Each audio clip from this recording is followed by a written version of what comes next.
Why do you procrastinate every day? Why can you only maintain habits for a month? Why are you disciplined yet not successful? So, have you really been disciplined in the right way?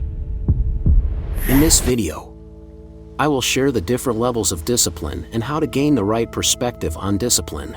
Practicing discipline the right way leads to sustainable success, fosters inner peace and long-lasting happiness. Practicing discipline the right way builds harmonious, connected relationships that grow together. There are 3 levels of discipline. Level 1, courage, daring to do the right thing. Level 2, patience, persistence to create long-term success. Level 3, calmness in the face of both favorable and challenging situations. Drawing from Eastern wisdom, we will explore level 2 of discipline, patience, which creates sustainable success. To practice patience correctly, we need understanding. We must learn to understand patience accurately to avoid practicing it in the wrong way.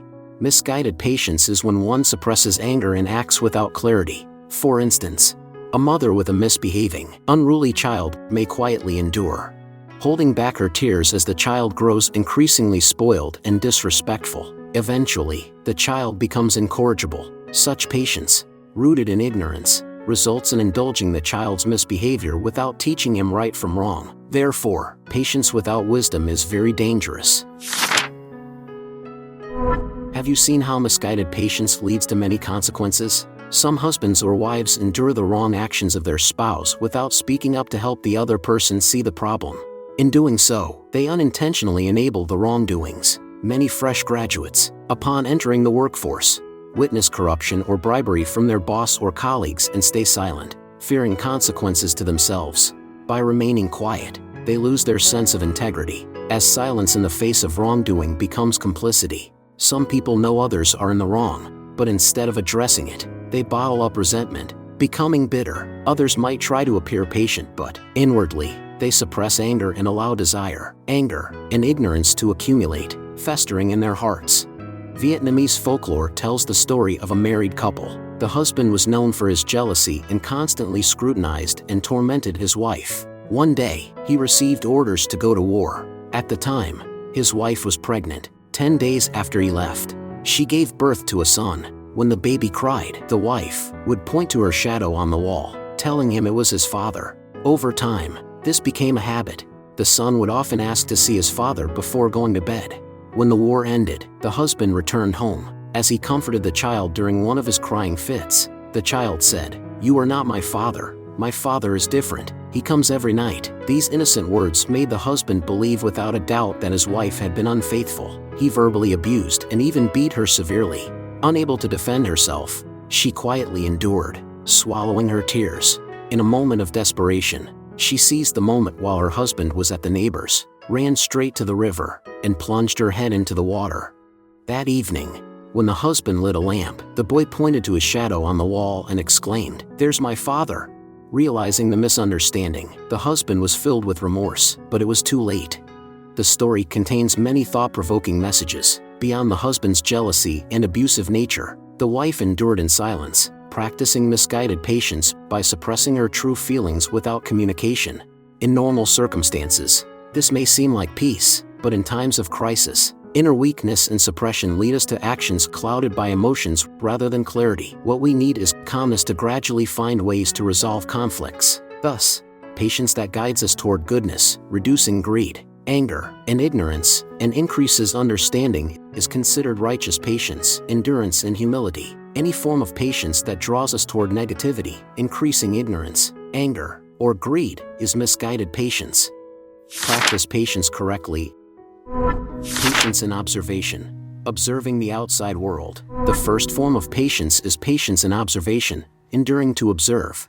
For instance, we observe our children, our family members, colleagues, or anyone's behavior to understand their character, their way of responding, whether we can communicate with them effectively, and what adjustments we may need to make to grow closer.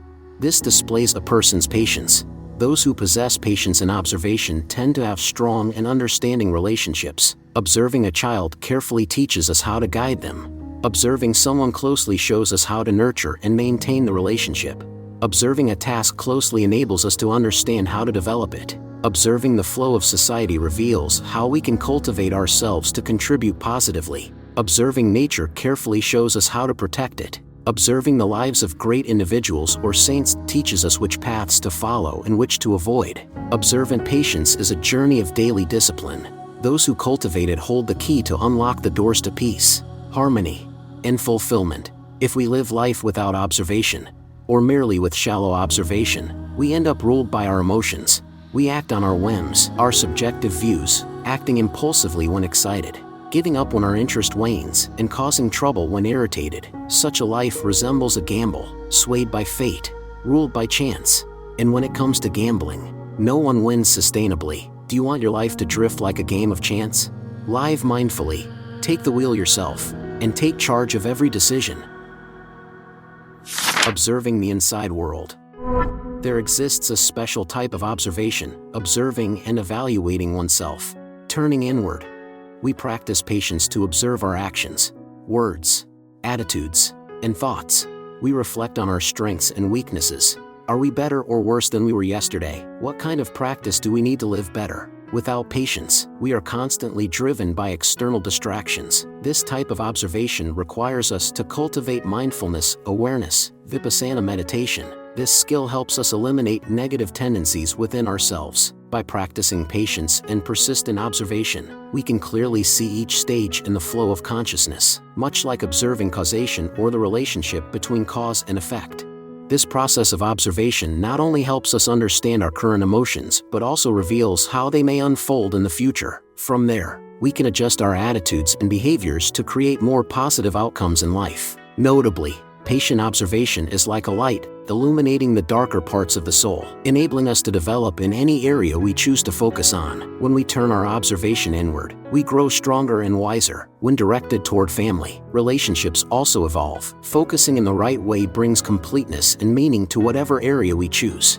Amid the rapid, overwhelming information of social media, the ability to observe within oneself brings calm and control amid the storm of information. This is a discipline in stillness, giving up easily when faced with challenges. Patience is the quality that leads to outstanding success. Patiently pursuing something to the very end. The pinnacle of discipline. This second level of patience is the persistence to keep chasing something until we break through our limits. Is today better than yesterday? Is this month better than the last? Do you regularly challenge yourself to improve something? Every week, every month, every year? Are you putting in a little more effort, planting a few more seeds? Are you continually learning, exploring new ideas, or merely clinging to the familiar? Does your pursuit of knowledge and understanding grow over time? For example, in a relationship that's only mediocre, are you patient and proactive in finding ways to improve it? If you're performing at a 5 out of 10 at work, are you thinking about ways to elevate yourself to a 6, then a 7, and eventually an 8 or 9? If your health is poor, are you patient enough to work on it consistently? Do you have the patience to improve yourself every day so that your character and morals grow stronger? Therefore, those who patiently nurture 3 aspects, morality, understanding, and resilience, are on the right path. When you apply patience to family life, it brings unity. To society, it brings harmony. And to work, it brings progress.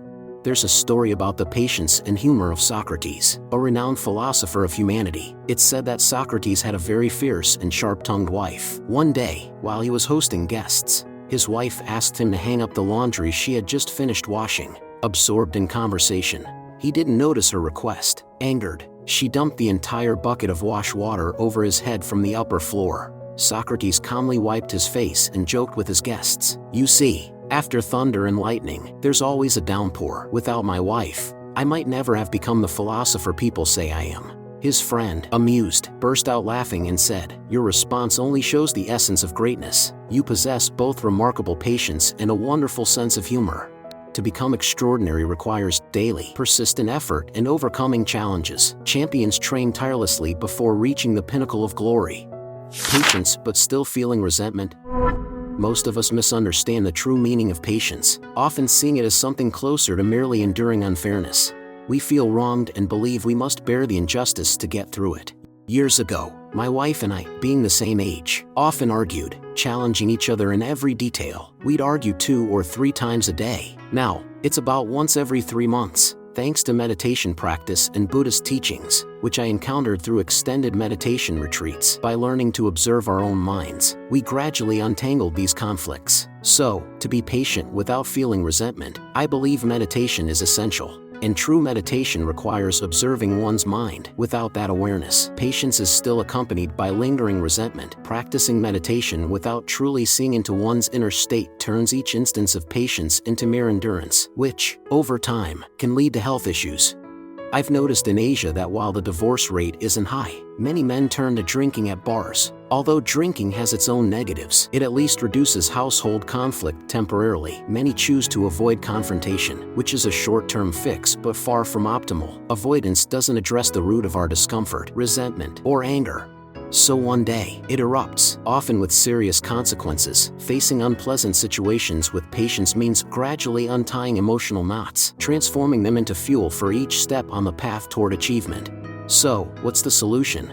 When anger or conflict arises, do we turn inward to manage our emotions? Schools rarely teach this. We spend 12 years studying countless subjects, followed by 4 years in college to prepare for a career. But few of us are taught how to return inward and handle our emotions. To find happiness, we need inner peace and fulfillment before we can share it with others. Today, countries like Australia, the UK, and the US, including companies like Google, have incorporated mindfulness and emotional management into schools and workplaces. Many other nations have also widely adopted these practices. In Vietnam, a few schools have implemented them as well. The nearly 40 Green Wisdom schools, with tens of thousands of elementary students, have embraced a culture of mindfulness since their founding. Mindfulness is introduced in classrooms through activities like listening to the mindfulness bell, mindful eating, and mindful walking, where teachers and students alike practice observation of the mind. Each school has a quiet room where teachers and students can go to relax and de-stress, with designated staff available for listening and healing support,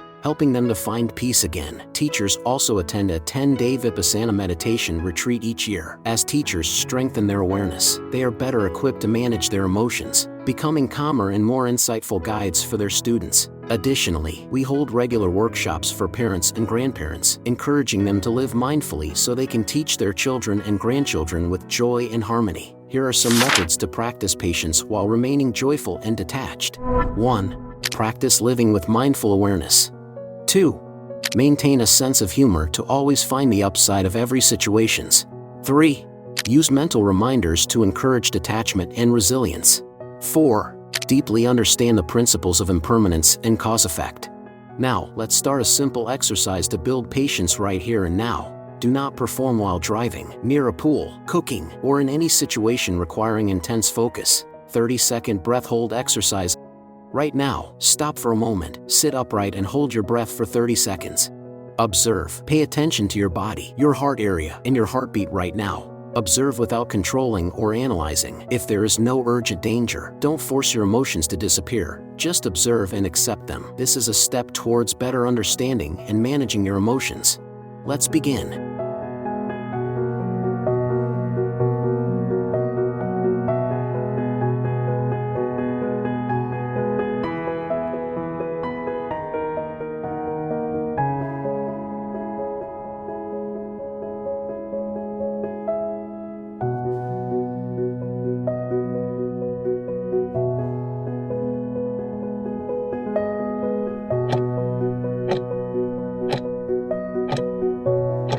When you can't yet conquer the demon within.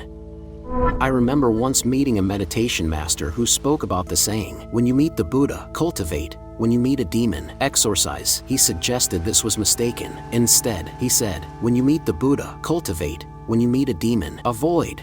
Here, demons symbolize our inner conflicts and sources of agitation. Some things, whenever we encounter them, stir up turmoil within us. So, we need to avoid these triggers, not give them a chance to engage us. Without strong inner resilience, it can be difficult to remain patient when a powerful influence arises. Therefore, when faced with a demon, it's best to step away. If two people are arguing and the other person is a blazing flame, then you should be the bucket of water to calm the fire. Otherwise, it's best to step away to give yourself time to settle and observe the situation. There are ways to train yourself to disengage from a trigger. I find these two methods particularly easy to apply. First, walk away to physically separate yourself from the trigger. Second, if you can't leave, pause. Take a deep breath. and focus on your emotions, observing them as you gradually release them.